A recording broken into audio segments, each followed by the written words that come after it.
The combined support for Labour and the Tories have hit its lowest since 1918. We're going to read into this more from the Financial Times, you guys. Let's go.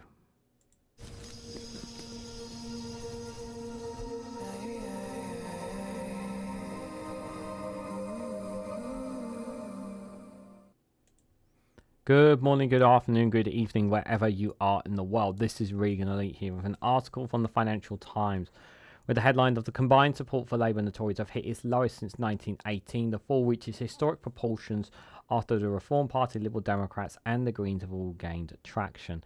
Guys, while you're here, make sure you hit the like button and share this across social media so others are notified of this video. So let me just put a little bit of a caveat here before I just talk.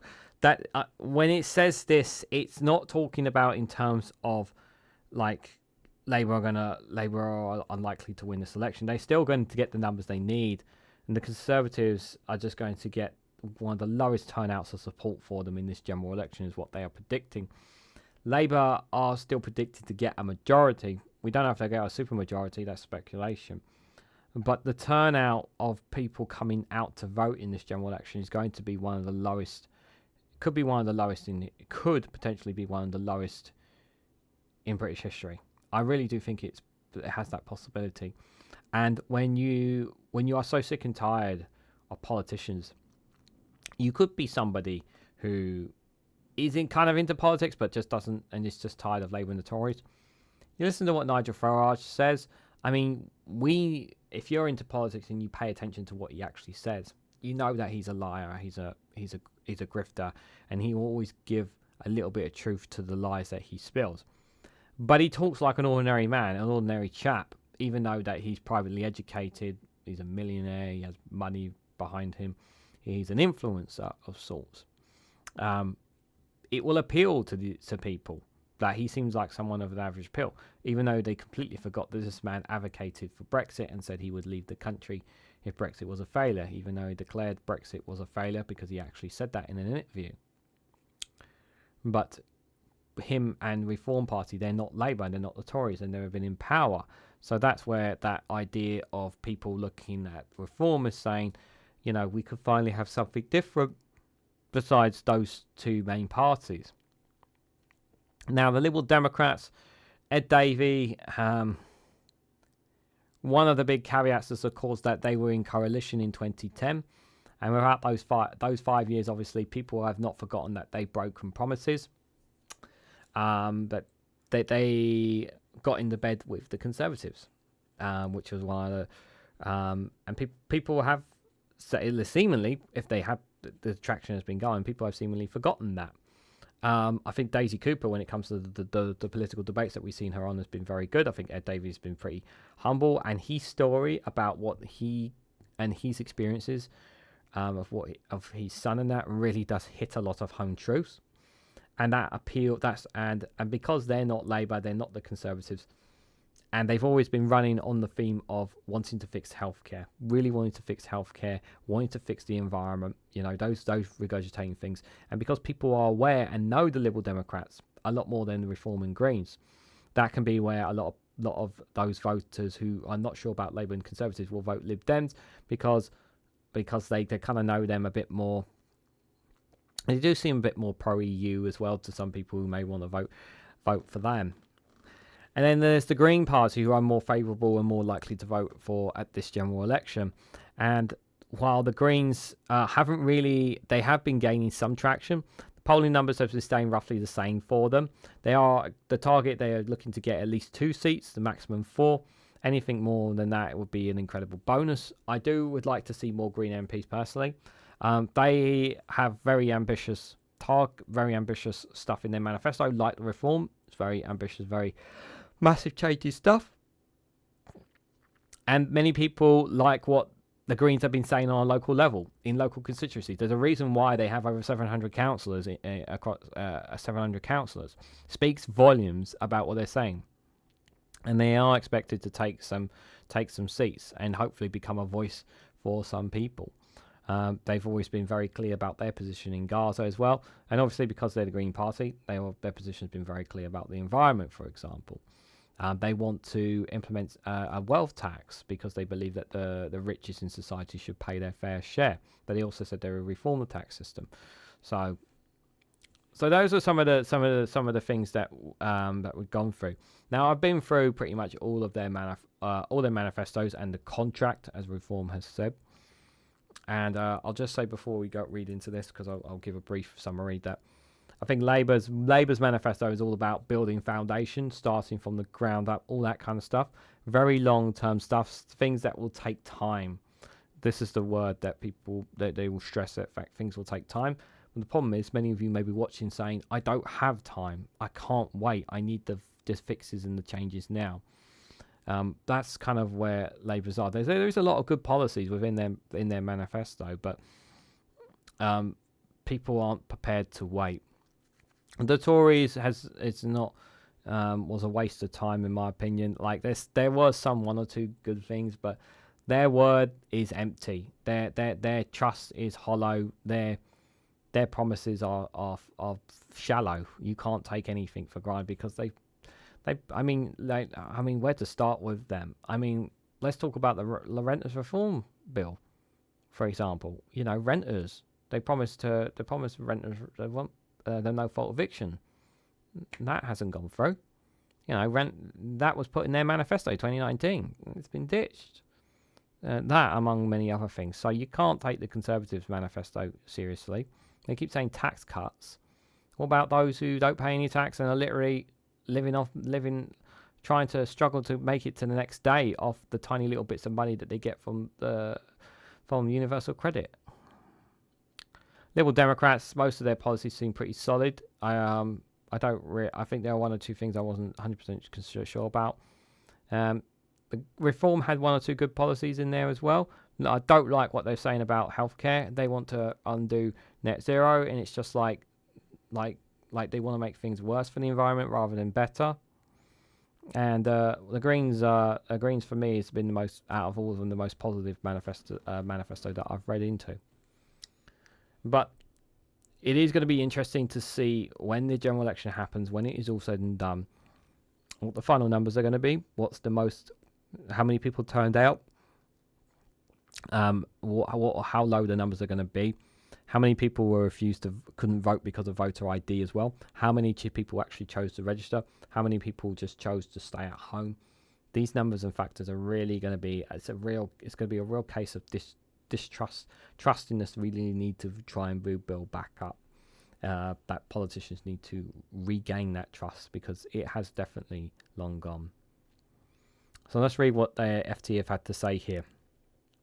So Labour and the Conservatives are on course to register their lowest combined vote share in a century, according to a pre-election polls. The Financial Times tracker of 46 polls indicate that both parties have lost support since Rishi Sunak's election announcement on May the 22nd, with smaller parties such as Reform, the Liberal Democrats and the Greens all making advances. Labour's polling average has fallen to 41.7%, down from 44.5% when the election was called, and with the Tories also falling 3 points to 21.1%. The Labour leader has held steadily at 20 percentage points. If the current polling was borne out on July the 4th, the result would produce the lowest combined vote share of 63% for the main parties since the two-party system emerged after the First World War. So this is sourced from the House of Commons Library, their poll tracker and projections here. Vote percentage share of vote, and then seat percentage of votes there that they have. This is what they have in terms of percentage there. And if you actually look what they're predicting there, right down at the bottom there, if I can just get it in the middle there you go. You can see there from 2024 to 2019 was quite a contrast there in terms of numbers. And they got others there. 27, there seems to be a huge swing of people looking to go to other there. But yeah, it's quite a big swing there. But yeah, it's interesting numbers, that's for sure there. Historically, support for smaller parties has tended to subside over the course of the campaign as the parties squeeze supporters back into their camps. However, opposite trends have emerged over this election. Reform UK, the main beneficiary of the two parties' decline, has surged to 11.3 to 15.6% over the past 4 weeks, in part because Nigel Farage announced his candidacy and took the party's leadership after the election was called. Without a shadow of a doubt, the arrival of Nigel Farage has electrified the Reform UK party. Well, company, sorry, not party. Let's not call them political party. They call them a company, because that's what they are. The UK electoral landscape has fragmented dramatically, reflecting rising dissatisfaction with the established parties, said Patrick Diamond, professor at public policy at Queen Mary University of London. He added that the trend was evident across Europe, but has been put largely suppressed in the UK due to the nature of the first-past-the-post electoral system. Unlike countries that use a form of proportional representation, a system that often leads to coalition governments made up of several parties, the UK system typically results in a clear majority won by a single party. But the largest party often wins significant large numbers of seats. The Tories have warned that voters need to win back the Conservatives to prevent Sir Keir Starmer winning a supermajority. The FT's projection model suggests Labour is on course to win roughly 72% of the seats in Parliament on about 42% of the total vote. This is voting intention. Support for both the Labour and the Conservatives have fallen since the election was called, though. So lines representing moving averages, points representing polls, shaded areas represent the range of likely values accounted for sampling industrial errors there.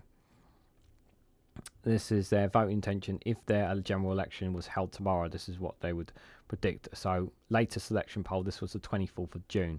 And the day I'm recording this is the 26th of June for reference there. So you can see that there has been a decline in both Labour and the Conservatives. Obviously, there's been an increase. Obviously, the arrival of Nigel Farage has increased their vote share. And you can see there's been an increase in the Liberal Democrats there. But not too much has changed in terms of the Greens there. Not too much has changed around the Green Party. Interesting to say the least there. With polls predicting a significant Labour majority, the party's strategists are increasingly concerned that smaller parties are picking up support. Pat McFarlane, Labour's campaign coordinator, warned that voting for minor parties would allow the Conservatives to win in some marginal seats. Change in stopping 5 more years of the Tories will only come if people vote for it, he told the FT. Labour's campaign officials have also believed that more than 5 million voters are undecided ahead of polling day, making the final result even more uncertain. The party is haunted by the phenomenon of shy Tories, those who decline to reveal their true voting intentions to pollsters ahead of Labour's 1992 general election defeat. There's without a shadow of a doubt, there will be people who will still vote Conservative without a shadow of a doubt, but many will say will do it in silence because they don't want people to know. There are 1 or 2 people who are going to stick to the Conservatives regardless of no matter how bad things are going to be. They're going to stick to their support regardless. But the turnout for Labour and Conservatives is a lot low. While people will argue, but Labour haven't been in power for 14 years, and that's absolutely true, and it's important for people really important to emphasise that Labour have not been in power for 14 years. So blaming Labour for what's happened to the UK for the last 14 years is nothing short of stupidity, nonsense, and your head is literally in the sand. You can't blame Labour for what's been happening for the last 14 years in the UK as a whole. You really just can't. There have been global factors that have taken place in the last 14 years, but the Conservative austerity, the decision to leave the European Union, false promises were made in the Scottish referendum, hence why they should be, in my opinion, entitled to another independence referendum vote, because false promises were made in that 2014 referendum. And as someone who believes in democracy, should be entitled to that. If the majority of the Scottish people want it, they should be doing that. And obviously the 2016 EU referendum vote, it was a very tight call as well. And there were promises made that we would not be leaving the single market and customs union, and those promises were before then, and those were broken as soon as the vote was decided. We never got to have a second vote. So again, people were denied as well. So, and then the COVID pandemic, how that was handled by the Conservatives was absolutely disgusting. Nothing short of disgraceful. Partygate as well. And then obviously global factors taking place around the world as well. But it just feels like that while many people obviously are sceptical of Labour there are some people out there who are saying, you know what, I don't trust Keir Starmer, I don't trust Labour, but you know what, I'd rather have them than the Conservatives.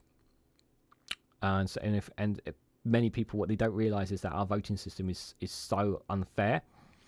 If we actually had proportional representation, we would have so many different parties having we would have coalition governments, instead of one party ruling everything.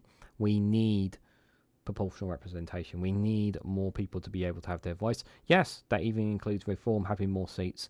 Yes, that includes Greens having more seats, more Lib Dems, more independents. I think we need more of that in the UK, and I think it would be better for everyone, especially in Westminster, if power was more shared as well. But what do you guys make of this from the FT? What do you guys make of the combined support for Labour and the Tories have hit its lowest? Do you agree with that assessment? Do you think many people will just turn their vote away from the Conservatives or Labour, and many will turn their votes off completely? Let me know if you intend to tell me your voting intention. If you're voting for a specific political party, tell me in the comment section why you're backing that party. Or if you're an undecided voter, tell me how you honestly feel about this general election. Let me know your thoughts and more all down in the comment section below. If you found this video interesting, please hit the like button, we'd greatly appreciate it. Share this across social media so others are notified of this video, and subscribe because it really does help support the channel. And if you want to go one step further, financially support me and the work that I do here, you can do so by becoming a YouTube member for as little as 99p, or join me on Rumble or Patreon for exclusive content on those platforms. So thank you all so much for watching. I hope to catch you all very, very soon.